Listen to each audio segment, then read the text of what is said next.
All right. Hey, everybody. Hey. Welcome back to another episode of the Pelvic Perspective podcast. I am your host, Dr. Joanne Michelle Martin, owner of JMM Health Solutions and the Pelvic Perspective. And today I have with me just the most amazing human being. She is a mom of two. She is a physical therapist, a preeclampsia survivor. She is a clinical assistant professor for women's health. She's a VBAC-certified doula. Y'all getting the gist that she's wearing a lot of hats here. Dr. Katherine Sylvester is the owner of Operation M.I.S.T, and it's an organization where healthcare providers teach women how to use smart devices for safer pregnancies to really impact maternal health outcomes. And she's been doing this since the pandemic, y'all. She's been doing amazing work. Her Misties are what the group of moms are called, which I absolutely love that name. Just are women in all stages of life. And she's really even gotten to the younger generation to start just introducing them to what healthy bodies look like through period parties and all just these amazing things. So today, Dr. Sylvester and I will be talking about just monitoring and really the fact that the solution is in the data. So without further ado, hi, beautiful. You are beautiful, and I'm so excited to talk to you as always. Thank you for the beautiful introduction, but more so than that, for having this platform and for everything you've done over the years to make this space, the birthing space, a beautiful place to birth, to exist. It needs to be. It needs to be. It's something that is, it's so interesting because something that should be so normal, right? Like you think, oh yeah, we get pregnant. Like our bodies are designed to do that.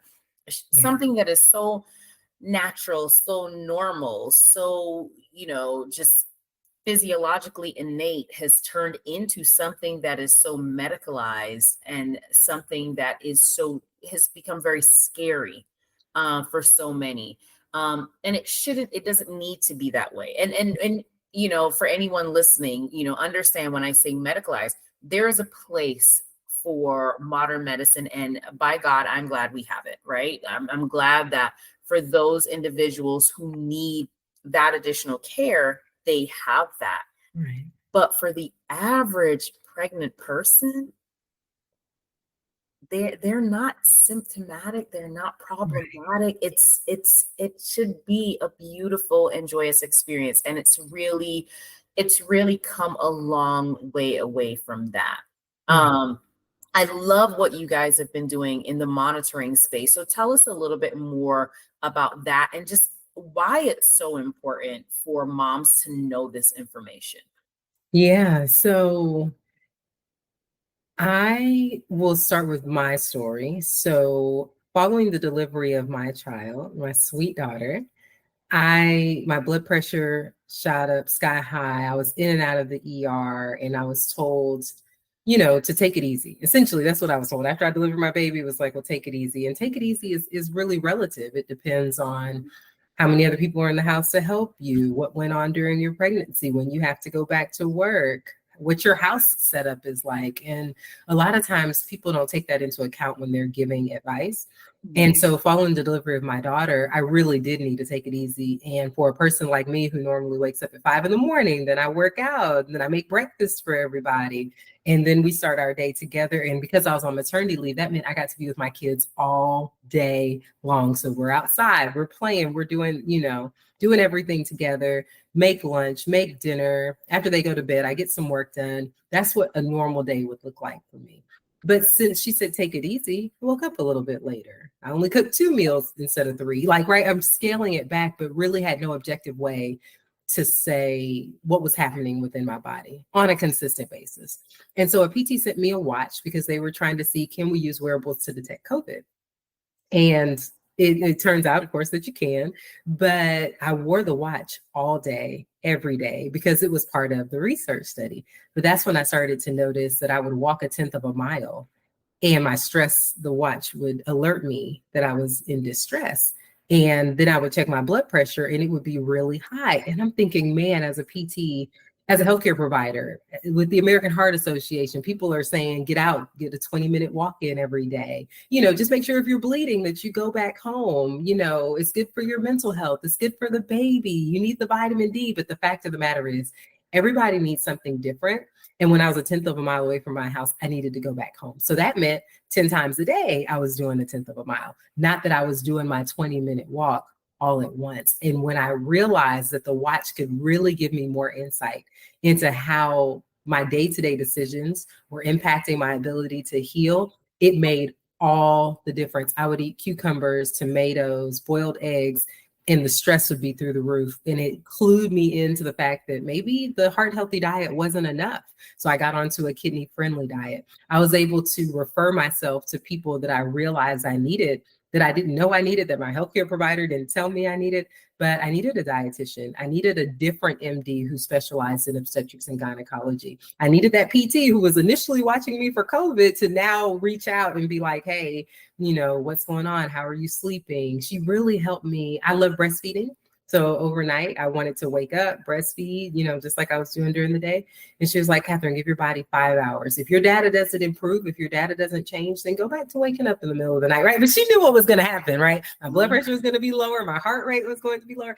And so it was just, once you have the objective data, it helps you make decisions differently. And so now I make data-driven decisions for everything. And that's what I want women to do as well, regardless of what phase of life we're in, right? Because if you look at the statistics surrounding preeclampsia survivors, 10 years down the line, they're at higher risk for having chronic kidney disease and kidney failure. And then you think about women who are dying 20, 30 years down the line of heart disease. I feel like the reason those things are happening is because we don't change anything. Once the scare of preeclampsia is gone, blood pressure is back normalized, you think, well, I'm fine. When in reality, you could do interval training in terms of exercise instead of really getting into the cardiac zone, right? You could really keep your diet to where you're not taking in as much meat-based protein because you know that that's harder on the kidneys long-term. And so what decisions can I make now, day to day, that are going to help me from a health perspective later on? And the watch just helps. It just helps because when you see, the neat thing about this one is that there is orange for fight or flight and there is blue for rest and digest. And so if I eat, let's say, and I'm not a bacon person, but let's say I eat bacon in the morning and then I eat lamb for lunch and then I have steak for dinner, even if I pair that with vegetables, stress is going to be high even through the night because of how long it takes for the body to process meat. Yeah. And so for people who are, I am not saying that everyone needs to be plant-based or everybody needs to just go vegetarian, but what I am saying is knowing how the foods that you put into your body are impacting your body makes all the difference in the world. So the monitoring has done that for women. It has allowed them to take control and not have as much stress on themselves as they would prior to putting on the watch. And then it's done in community. So if you think you're just going to go down the road and not make any changes, somebody's messaging you like, hey, your stress is up today. What's going on? Or you're postpartum, but you're only getting 3 to 4 hours of sleep. What can we do to make sure that you're sleeping more and that you have good quality sleep? Because it's not just enough to say, oh yeah, well, I am sleeping 8 to 9 hours. If one of those hours, only one of those hours is quality. And so we've been able to help women not only make changes for themselves, but then their partners, their support people can also check their app. And so we've had guys, set up a vacation, right? So the most recent thing, he set up a vacation for his wife because it was the end of her pregnancy. And prior to that, he stopped her from working. He was like, look, you don't need to work. Your stress is high. You're not recovering very well at night. You're working it's just too stressful. She stopped working. She got pregnant right away, goes through Operation M.I.S.T, has her baby. He's checking her app when it's time to go back to work. He was like, you're not ready. You're not going back to work. Your body is not ready. And so he took on a second job so that she could stay home. Wow. And so, but, oh no, let me tell you the other part. So a couple of weeks ago, he checked her data. He was like, it's time to go back. It's time to go back. You're fine now, right? And so it's just really watching teamwork happen. Because I feel like in this, a lot of the guys that we talk to, they say this, they're not pregnant. They don't know how to help. They don't know what's going on. But when they can see objective data and say, wow, I did the dishes for her last night so she could go to sleep. And instead of her body being recharged 20%, it's recharged 60%. They do dishes every night. Or they wake up in the morning, they check her stress. And the thing I was going to tell you about the vacation, he said the vacation for them, when they got on vacation, they were supposed to take full advantage of Great Wolf Lodge. And if you're not in Georgia, you may not know, but this is a water park, like sun up to sundown. You and your kids can have an amazing time. He left her a note when they woke up for the vacation. He said, your stress is high. I'm taking our oldest to the water park, but you stay in bed. And when we get back, maybe we'll do movies today. And then we'll reassess tomorrow and see what we should do. And so it's like, we're not just going to take advantage of this because I paid for it. It is what is best for your pregnancy, right? It's just been amazing. It's been amazing. I mean, if every dyad was like that though, oh my gosh, that is so beautiful because, you know, for one, we as a society have gotten away from the parent unit. We've taken dads out of pregnancy and birth. We've taken dads out of families, right? And we know the research on that. We know that when dads are not involved and dads are not present, then it does considerable harm, or it really negatively impacts outcomes. And to have the dads be able to feel like they fulfill a role. And I mean, like, you know, men and women think differently, but you know, when you were saying that, I was laughing because I had a client who was a birth client, and we're in the hospital, and dad, you know, like I'm working with her, I'm getting her to relax, and dad is like, I kind of feel out of sorts. I said, no, I want you, remember, this is where you encourage her. You have a role too. I'm just navigating the big things. But remember, at any time you feel free to step in, right? That's your wife and your baby. And he's like, okay. And then he turns and he realizes, he's like, what is this? And I said, because at that point in time, she was being monitored. And he goes, okay. I said, and this is a contraction. Oh my gosh. He latched on to that machine and he says, okay, the tape needs to be torn off. I said, well, they have it on the screen and most of the time they come in, they really don't use it. So tell you what, tear it and put it on the side. When the nurse comes in, you know, you just let her know. He's like, well, nurse, here's what I've been seeing. And she was the sweetest person. He's like, here's what I've been seeing. And then he turns around and he goes, by the way, do you need those? Because I'd like to keep those for my records. Right. But it was so, but he just felt like, I can see what's going on. I know what's going on. And he's the same thing. Babe, I need you to, you know what? I need you to chill out. Because she was like, well, I want to get up and sit down. No. Let's change position in the bed. Let's do this. Let's get up slowly. Let's see what that looks like. And I mean, it was so interesting. I mean, she probably wanted to be like, I need you to go sit down somewhere. but it was so beautiful to see, because all he thought about was, I just want to do what's best for you and our kid. Yes. That's it. And you know, you can't beat that. No.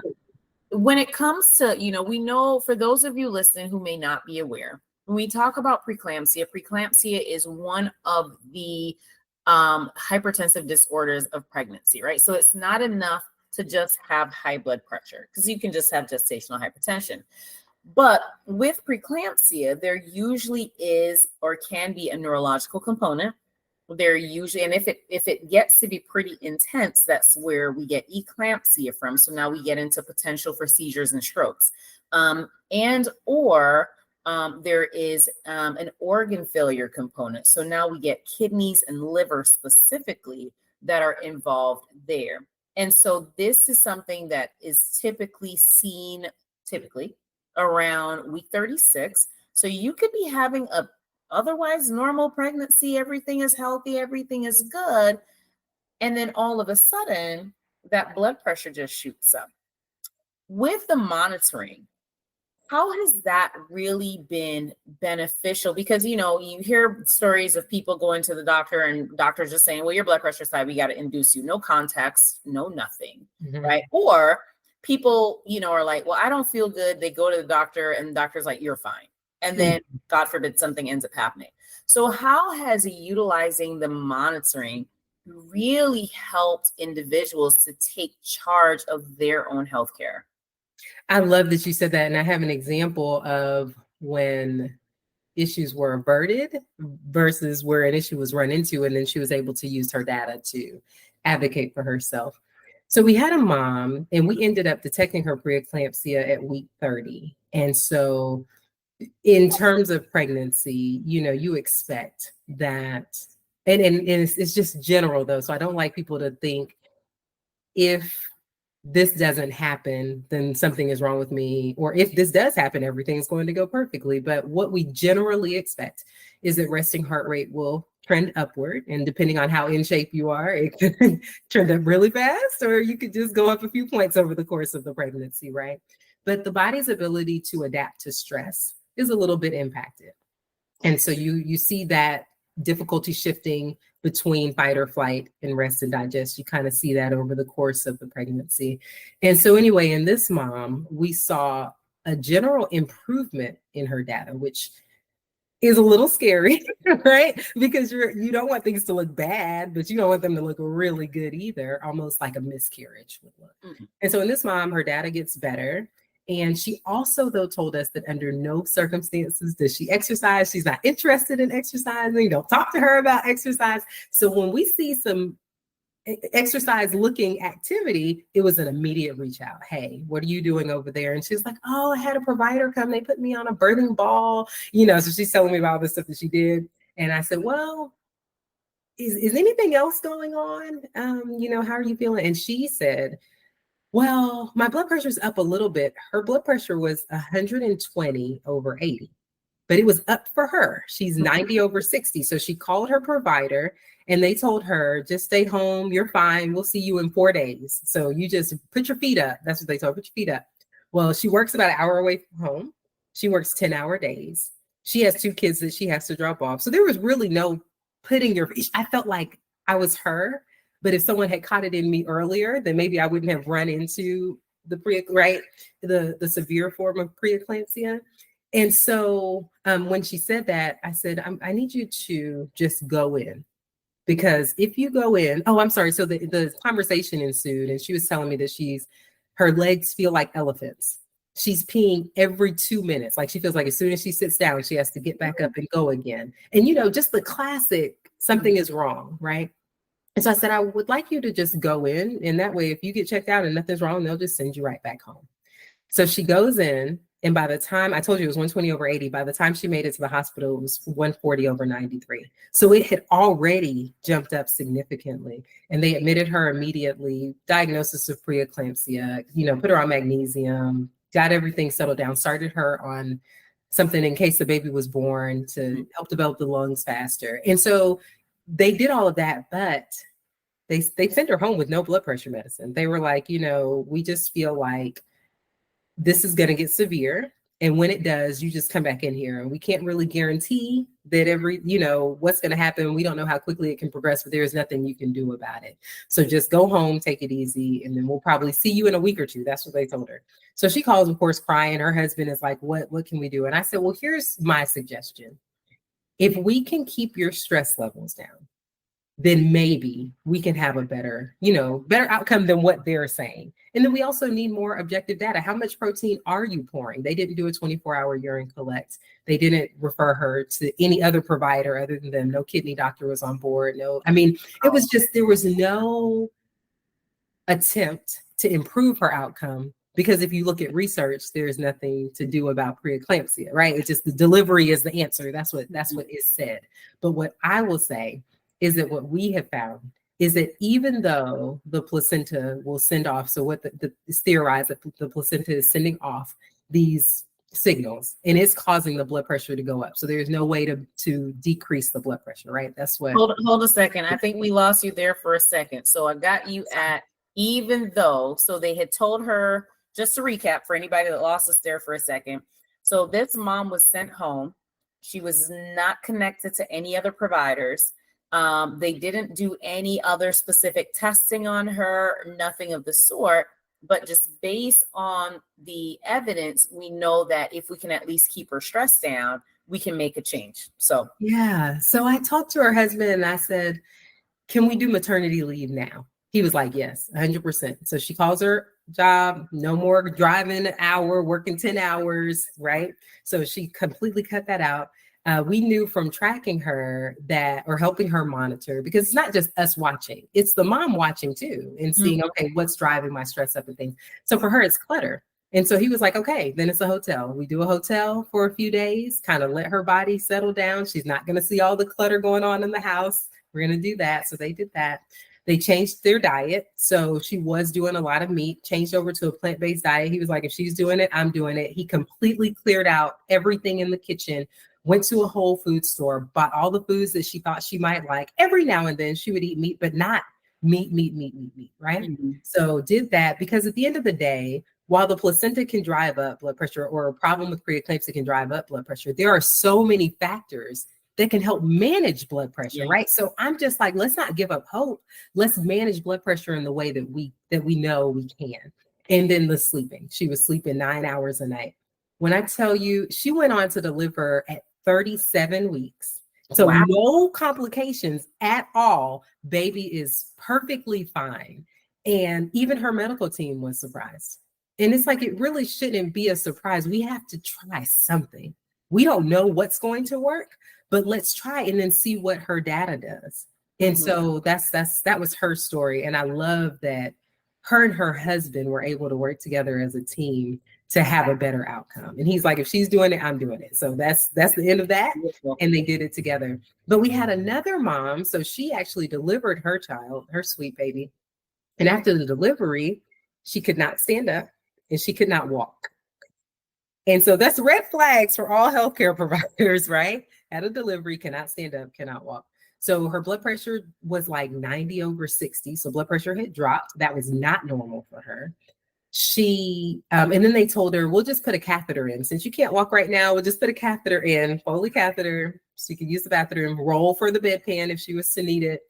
And so it was just an ignoring of that there was something wrong. So I said, you should just ask them to check your hemoglobin. I mean, it doesn't hurt to check. And she was like, well, they're looking at me and they're saying that I look fine, that I look fine. I said, right, but there are numbers. Mean. Right.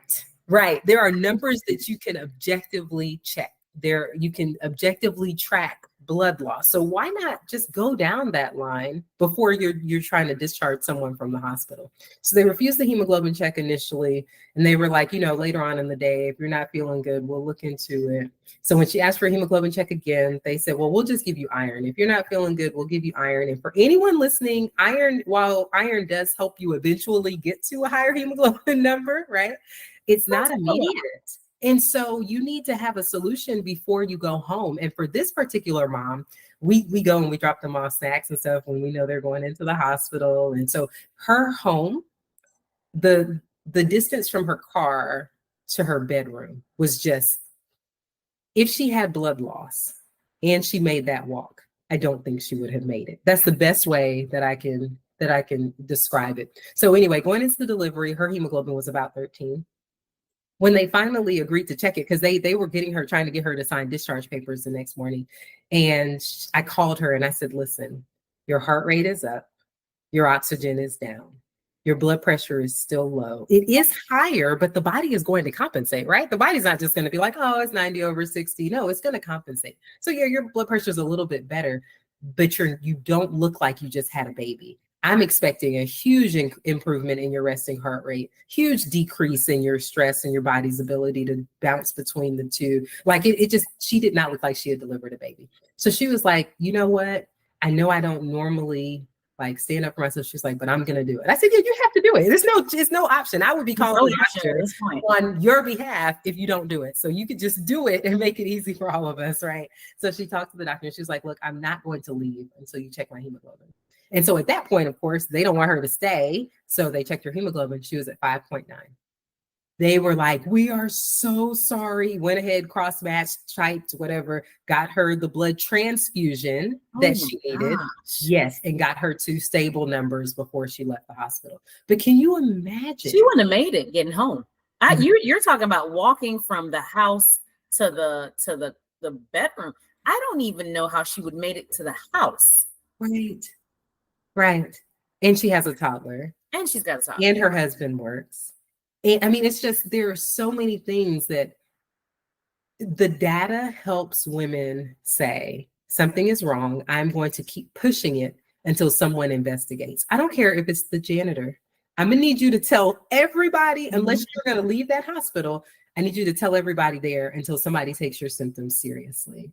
And that's really been the biggest difference that I've seen in women, especially ones who have come on and they say, you know, I really was not hurt my last pregnancy, or I got forced into a C-section, or they called me in to be induced and I just went because I thought that the doctor knows best. And a lot of providers do know a lot. They do know, right? They do know best. But you have the data that you can give them to make better decisions. I always just try to get people to understand. And I heard this OB say this the other day, and I thought it was the most beautiful thing. She said, when we come together, expert of the subject and an expert of self, that's when the best decisions can be made. And that's what I think we're giving women. They are able to now be the expert of themselves. So if a doctor looks at their blood pressure and says, oh yeah, that's a good blood pressure, then you can say, well, that's not my baseline blood pressure. So can we look into it? And from there, if he says, well, no, I really don't think so, based on our standards, based on protocol, we look into it when you're at 140/90, then you can make the educated decision to go to another provider who will look into it. And so we have to really get comfortable going to someone else. And I think that the reason that women are feeling a little more comfortable is because now they have data. No one can tell them, no, you're tired because you're pregnant. Everybody has, you know, a hard time going upstairs when they're pregnant. Yeah, but does everybody have their heart rate at 160 when they're doing it? No, right? And so if someone's entire pregnancy, they've been between 60 beats per minute and 120, then it would not be expected that following delivery, all of a sudden you go up to 160, right? And so that's how we caught fluid overload in a mom. She was at home. She was very upset with me. If you ever listen to her podcast episode, I did not think she'd be talking to me to this day, because you're a mom. I'm a mom. No one wants to be separated from their baby at day 2. Nobody, right? And so at day 2, when we saw that her data did not improve, we were like, you got to go back. Got to go somewhere. I didn't say the hospital. I said, well, we just start at the med stop, you know? So let's go to the med stop, see what's going on. She goes to the med stop. They did an EKG on her. They were like, we have to get you to the hospital. This is completely abnormal. Get her to the hospital, did an echo. That's when they found that she was trending into fluid overload, heart failure. Her doctor looked at her and was like, I would have given you 3 weeks at home. 3 weeks. Wow. That would have been it. And, you know, you think about women who die day 4 at home from heart complications. Well, even just the notion of, yeah, birth is preventative for preeclampsia. We know that's not quite true, because there are a lot of people who may or may not have signs, overt signs, before birth, but the first 6 weeks after birth, then something happens. Yes. And that is such a critical time. So, I mean, even as I'm listening to this, just even that postpartum period, those first 6 weeks are so crucial. And that's where we lose a lot of mamas. Yes. We lose a ton of mamas in that period. And the sad thing is, it can be helped. Yes. I can't tell you how many mamas have been, you know, you tell them, you need to reach out to your doctor. Something is not right. And they get the nurse's line, or they get a nurse telling them, well, if you feel like something is going on. I had a nurse they called the doctor's office. I laugh at it now. I laugh to stop myself from saying words that aren't really appropriate, because the nurse told her, well, if you feel like something is wrong, just go to the hospital, just go to the ER. But what is stopping her? And she didn't live far from the doctor's office. She lived further from the hospital. Yes. What's stopping you from saying, you know what? You live just down the road. Just come in real quick. Let's run some tests, do some blood work real quick. And then if we need to send you on, we can send you on. Yes. Yes. Yes. But you know, that's happening more often than your story, right? It just happened 2 or 3 days ago. And this mom, the sad part is that she didn't even realize how offensive it was that her provider did that to her. And so after we had a conversation, I said, you know, why did you choose this place? What made you say, this is where I want to give birth? Because for her, she started bleeding at about 10 o'clock at night. She reached out to us, we troubleshooted, and just because of some other things with her. I said, you should be able to go into your provider in the morning and then they take a look at you. So she calls in the morning, provider doesn't answer, doesn't call back. This is a 24-hour line, okay? Because she had called her too the night before when she called us, and no one answered. And so at that time, I said, do you have something that is the equivalent, like where you could go and just get an ultrasound of your baby? You just pay for it out of pocket. And she didn't know. So we looked it up together, and it was about 30 minutes from her. So she's on the way there. And then her provider calls her at like 12 noon. So all the time, like, didn't call her till 12 noon. At 12 noon, she was like, no, I'd rather you go to the ER. And I said, well, could you ask her if you could just go to her? Because they're just checking to make sure there's a heartbeat. Wow. And so I just thought, as a provider, I would never think to send a mom to the ER where you don't know how long they're going to wait for an ultrasound to be done.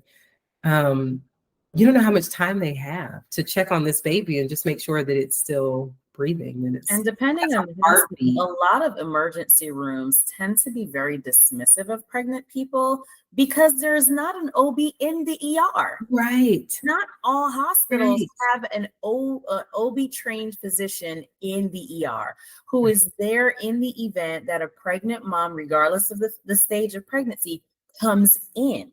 Yes. To appropriately triage a lot of these things. So then they get sent home. Yes. And so it's absolutely. And it's happening too often. And the neat thing is, I've met such amazing OBs over the last couple of years who, when they see that something is going on, they act immediately. So it's not like it can't be done. Yeah. It is that people are choosing not to do it.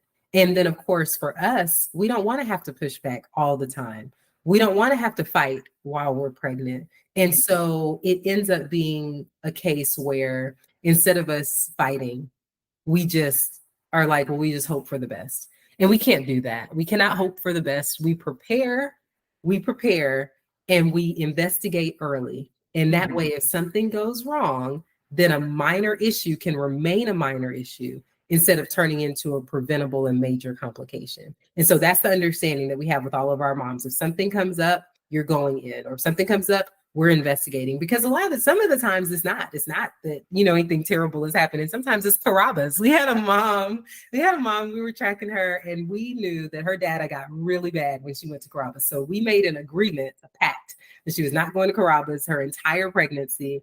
And she was good up until about week 37. And she didn't even tell us that she was going. So sometimes now they'll message and be, oh, girl, yeah. And you know how that is. We don't play about hiding information, right? One mom, she's taking a road trip today, and she messaged me and was like, my dad might be bad. You're gonna be on the road, not eating good food, like stress. The ride does increase her stress, but it's like just giving us a heads up, right? Mm-hmm. So she goes to Carabas, then goes to her doctor's appointment.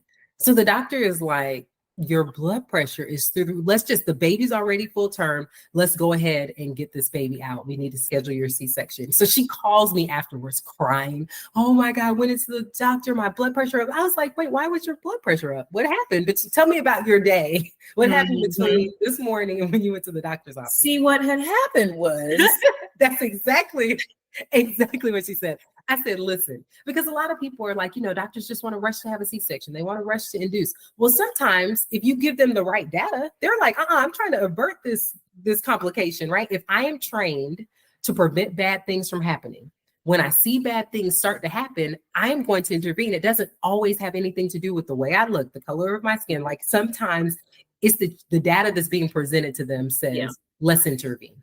And so with this mom, I said, drown yourself in water tonight. You're getting sleep. You're doing all the things that you know to do. When you wake up in the morning, you're going to go for a walk for me. I need you to take your blood pressure and then send it to your provider and see what he says. And also admit to him that you had Carabas before you went to your appointment yesterday. She went on to deliver 4 weeks later, like just perfect baby. But it's like, sometimes you just need somebody to reach out and say, okay, let's troubleshoot your day. Is it that you stayed up all night, that you took a long road trip, that you ate differently? What is it that's impacting your data? Because sometimes, like we presented at the National Institute of Health last year, and the first question that came up was, well, how high do you let the stress go? How low do you let the oxygen get? And it's like, it's just not about that. It is, we're looking at the person as an individual. We are looking for a deviation from what's normal for them, but then we ask questions to help troubleshoot. And then from there, if it's something that can be, modified, then we wait for the data to get better. So they change, and then we look at the data. And then from there, we help them make a decision. It's not always, let's run to the ER, right? It's not always, I need to go back in and see my OB. Sometimes it is, what can I do in my lifestyle to improve my outcomes? Because what we're finding, I hear so many people fighting for women to get longer maternity leave after birth. My argument would be, can we start maternity leave at month 8? Can we start it at 8 months? Can we start it at 8 months? Because that's when the body really has a harder time adjusting to things. That's when that's when we're finding women are calling their employers now, and they're like, hey, is it okay if I work remote for the last month of my pregnancy or 2 months of my pregnancy? And they're being told yes, because they have the data to support it and they're good employees. Why not? Right? Why not? And so, and you know what's funny about that kills me though, is when people will say, well, back in the day, women worked, they out in the field, and yeah, that may be so, but were they also dealing with many of the stresses that are happening? I mean, every time presents a little bit differently, right? absolutely. Like driving, the commutes nowadays are horrible, right? Like there's the work stress, environmental stress. The food is definitely not what it used to be. Right. I mean, like, can we get a vegetable that does not come in a can? Okay. So like when we start considering all of these things, like you have to have some sort of leeway and provision for, again, I always tell people when I do doula trainings, I'm like, listen, y'all, we are not anti the healthcare system. Right. Doctors do not get up in the morning and say, I'm about to wreck somebody's day and just let some folks die. That is not what they say. They really do come in with the belief that we are going to save lives. But like you said, they can only do what they can do with the information that they're given. Mm-hmm. And then they're going to try to make the best choice given that information. So then we've got to look at what other things we can do to help the situation. And granted, you will have every now and again some doctors who are just like, we got to pray for them. But, ultimately, what are the things that we can do to alleviate the stress? We know end of pregnancy around month 36. And like you said, your young lady had preeclampsia starting as early as 30 weeks. It can start as early as 20. Right. According to some research. So if we know, hey, we've got these risk factors, hey, we're starting to see these trends, why then are we not pushing for this? And if you're an elected official and you're hearing this, yes, this is your job. Like, we need to make some stuff happen. Okay. Yes, absolutely. And I love how you said it's not an apples to apples comparison. It is not. I think about all of the conveniences of this life, of this world, and it has really made for a more sedentary population. And so, yes, if someone was working the fields their entire life and their entire pregnancy, then that's nothing different than what they were doing before. But if someone goes from having a desk job to now being pregnant, where at week 20, our heart works harder, our kidneys are working 50% harder. It's a completely different marathon. So it's like having someone who's only ever sat on the couch to then go run a marathon. People would look at them as if they were crazy. They would, you can't do that. And yet they look at women and expect that we can and that we should. And I think, a lot of times, because I do love the monitoring, I love the watch, but my heart, it connects us to women so that we can be that community. It is about the data, but it's also about how can we intervene and make this birthing experience safer? And so if someone, when you said the mental distress, where we do our granted work in some rural areas in Georgia, we work with ladies who don't always have the resources that they need to have a healthy pregnancy. And so my job, my thought is that, you hired me to come in and monitor and figure out what's going on with the mom, but I'm also going to need some help to meet those resources. Because if we find that she's not sleeping well because she's sleeping on the floor, we need a mattress. Or there was one lady who came to us and a tornado came through her town. And so she lost her house and then she lost her car. And then because she couldn't get to work, she lost her job. And then the next day found out she was pregnant. And so you think about, what does that pregnancy look like? What does her mental health look like? The weathering, the constant state of stress and trying to make sure that you survive. And then knowing that now I have to take care of another human being. That is hard. And so my job, our job as Operation M.I.S.T is to connect with people in the community who provide housing, transportation, clothes, food, car seats. Like, some people are afraid to get pulled over. They don't have car seats for their children. You are operating in just stress all day long, day in, day out. Can't sleep because in the apartment next to you, a stray bullet hit 12-year-old girl. Like, it's so much stuff that goes into the pregnancy experience. And so what we love is being connected so that we can then connect them to the resources they need to actually be able to thrive. Because it's just not about carrying a baby. It's about everything else that's surrounding you that can either make it difficult or easy for you to go through the process. And a part of that, of course, is not all of those social determinants of health that we're talking, but just health in general as well. It's like, can we get hemoglobin A1C checked before we even start thinking about getting pregnant? Because we know that women can be at a higher risk for gestational diabetes. So if we know how they're managing their sugar pre-pregnancy, then we can help them get in a better position for pregnancy.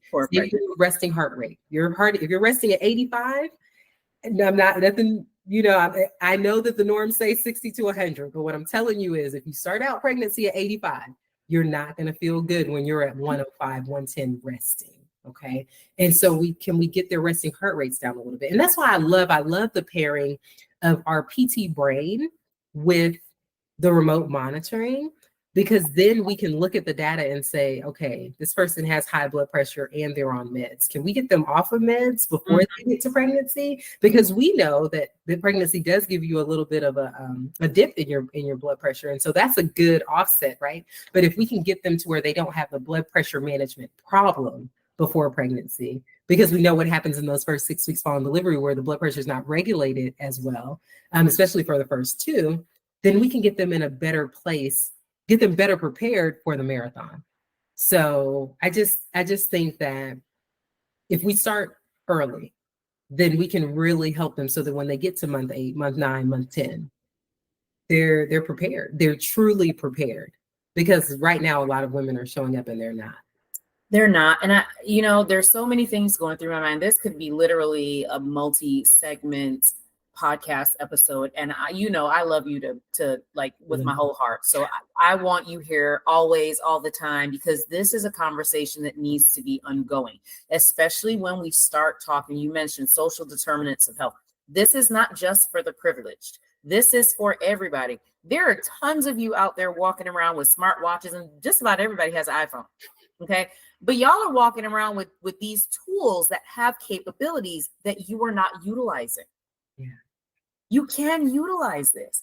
Are you tracking your sleep? Do you know what your heart rate looks like? Do you know what your, heart rate variability looks like? Do you know what your stress looks like? I have young ladies track their menstrual cycle. You got a whole cell phone. Let's get you on this app and let's start looking at some trends so we can see over time what normal is for you. Yes. All of those things. But again, we have tools. And I would argue that the vast majority of people in the country now have a cell phone. Yes, absolutely. Use it. Like, we can use the tools that you have. So there's that. But then there's the other major issue. Again, if you're an elected official, you need to be paying attention. There are a lot of states where Georgia has, gosh, how many states do we have? 100 and Lord number, I'm drawing a blank. But anyway, there's over 70 something states that don't have counties, over 70 something counties that don't have an OB. Yes. Right? We have 150 something, I think, but there's over 70 counties that don't have an OB. And a lot of hospitals in more rural areas are not only closing their maternity departments, they're closing altogether. Yes. So now you factor in, it's one thing to say, oh, well, you need to find a provider. But if I've got to go 1, 2, 3+ counties over just to get healthcare, what happens when something pops up? Mm-hmm. what happens when we factor in that this is a mom who has other kids? Well, I got to get the kids from school, or I work in this county, one county over, but the next closest county with a healthcare provider is now another 2 counties away. Yes. Like, Yeah. we're not thinking about those types of things as a society and how it is negatively impacting maternal health. Yes. Yes. Absolutely.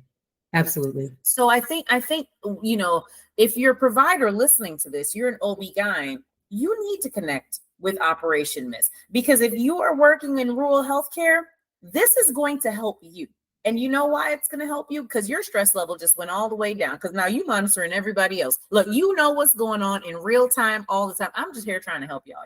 I'm trying to help y'all. Don't say nobody told you, because I just told you. But this, oh man, I cannot love this company, this organization more because of the amazing things that you guys are doing. Thank you. I'm so humble. I'm so humble. And I just think, honestly, because you know that I love you. When you were like, do you want to talk? Yes, I want to talk about anything. I want to talk about everything. But it really is so good. I think when we were at our last talk in Boston, and we got to really see how beautiful it would look. Because for me, so we've created this community where there is a Miss Mom everywhere. So we're in 14 states now, and in two other countries. And I think about how we've created these smaller communities.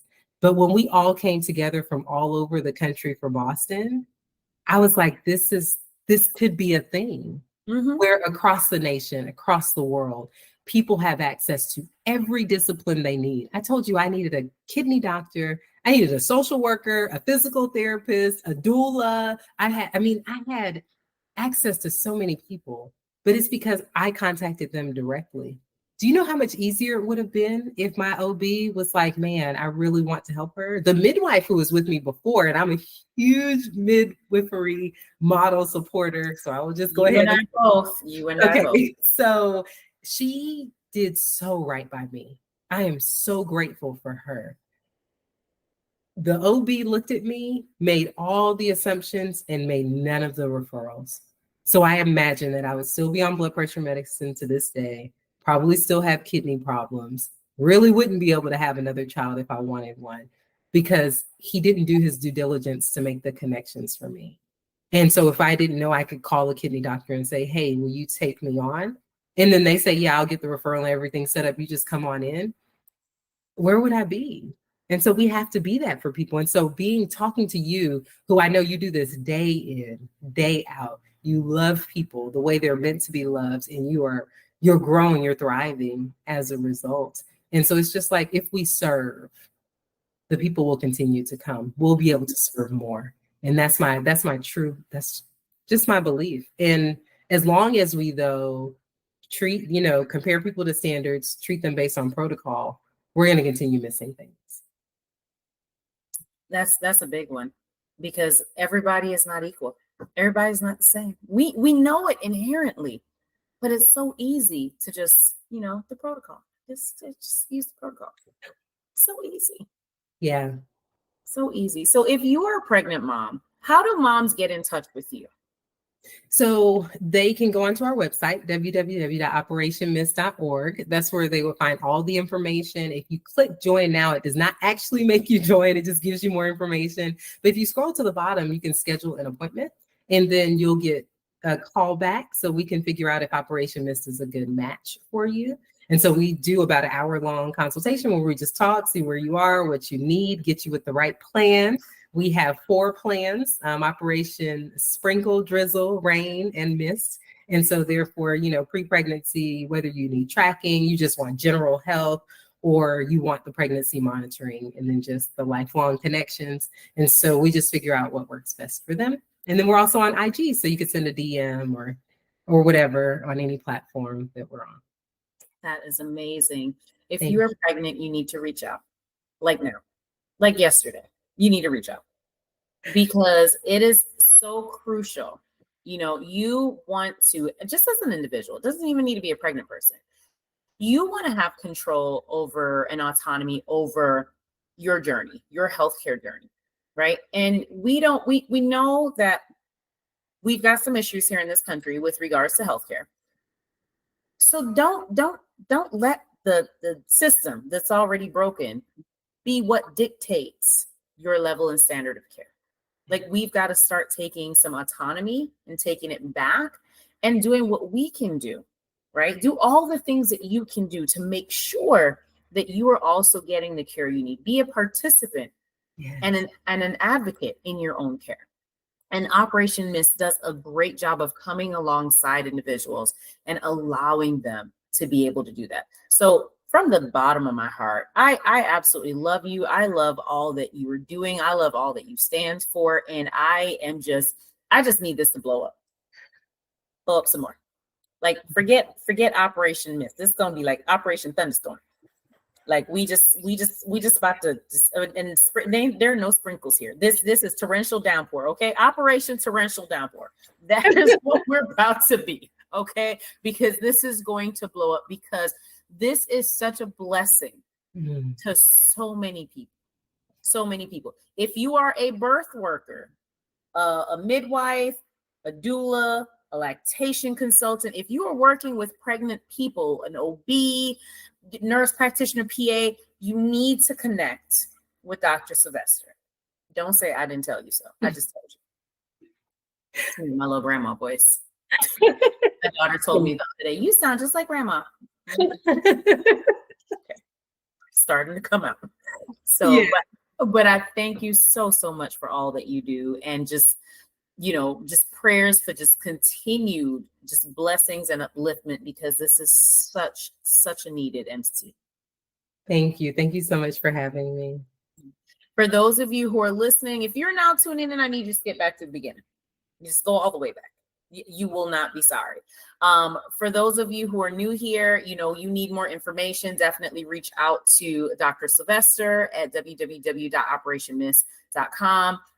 With any questions, we'll have all that information in the show notes, including social media links and so on.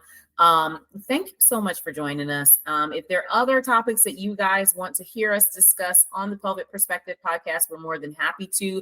Definitely just drop us a line, info@thepelvicperspective.com. Let us know, and we'll get some folks on here for you. So thank you so much again for joining us. And until next time, y'all,